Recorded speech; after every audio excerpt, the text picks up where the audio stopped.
It would appear to have a massive impact.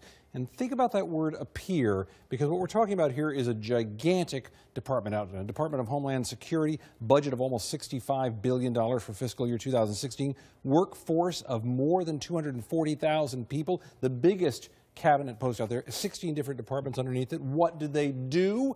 Well, if you look at the borders of the United States, they're in charge of immigration, border patrol, citizenship services.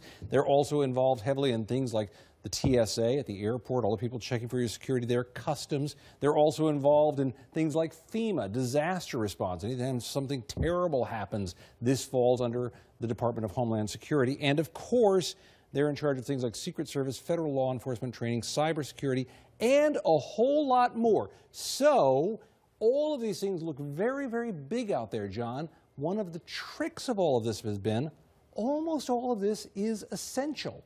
Both sides have said that from the beginning. So while they've been saying it's a threat to this department, they've all allowed from the beginning almost none of this would change in terms of what the public sees, John. But come Monday, will there be things that are happening now that will not be happening? Some things being not done? Yes, there would be, but by and large, they would be things that very few people in the public would see. Paychecks would stop to many, many, many Department of Homeland Security workers. Now, it doesn't mean they won't get paid in the long run. They probably will based on past patterns, but they would have a real impact right up front. Training of many programs would be stopped for a time being. Local grant programs to police departments, things like that would stop. E-Verify system would stop. That lets employers know who can legally be hired. But all of this is the kind of thing that you really don't see as a member of the public.